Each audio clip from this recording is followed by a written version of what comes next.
अरे गुरुजी हम तो किसी काम के ही नहीं रहे। मेरी बेटियां कहती हैं, कई बहुएं कहती हैं हमारी जिंदगी नरक हो गई गुरुदेव, बहुत दुखी हैं। हमने पूछा क्या दुख है तुम्हारी जिंदगी में? पति बहुत मदिरा पीता है, शराब के नशे में रहता है, गालियां देता है, बच्चे सुनते नहीं हैं, चिड़चिड़े हो गए, सास दिन भर हमको गाली देती है, खाने के लिए घर में कुछ नहीं है, तकलीफें इतनी है गुरुजी, इतनी तकलीफ है कि पूछो ही मत।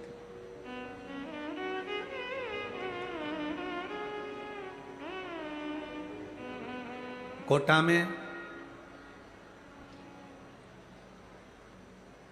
घोड़े की रेस कराने का स्थान कहीं पे बना है क्या, जहां घोड़े की रेस होती हो? आप लोगों ने रेस देखी है घोड़े की? अरे बोलो तो जम के। टीवी पे देखी है? देखिए टीवी पे घोड़े की रेस देखना। घोड़े को नहीं मालूम रहता कि मैं कंपटीशन में बैठा हूं, घोड़े को नहीं मालूम कि मैं एग्जाम में बैठा हूं, घोड़े को नहीं मालूम कि मैं जीतने के लिए यहां आया हूं, घोड़े को नहीं मालूम कि मैं रेस में खड़ा हूं। घोड़ा तो दौड़ता है, जब धीरे दौड़ता है तो घोड़े को चाबुक मारा जाता है, पिन चुभाई जाती है, घोड़े को उस चाबुक की आगे एक नोक रहती है, उसको चुभाया जाता है। घोड़े को नहीं मालूम कि मैं रेस में खड़ा हूं।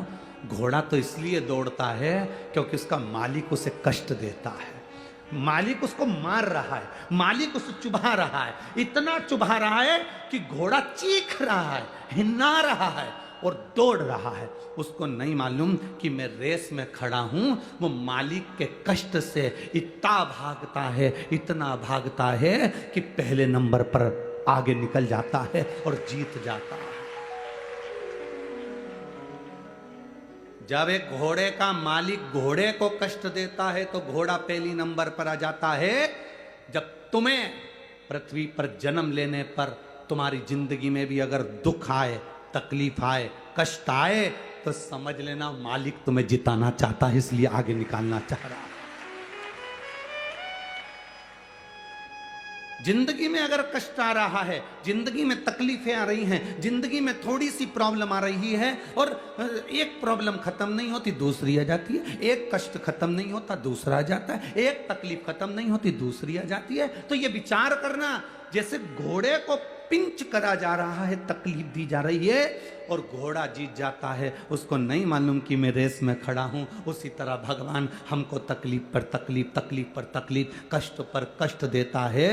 क्यों? क्योंकि भगवान चाहता है कि मैं तुझे रेस के घोड़े की तरह तुझे आगे निकाल कर ले जाऊं। ये कष्ट नहीं होता तो तू सहन कहां कर पाता। राम बन ना जाते तो राम कभी राम बन ना पाते। राम अगर बन नहीं गए होते तो राम कभी राम नहीं बन पाते। राम का बन जाना राम जी का बनने में मूल है।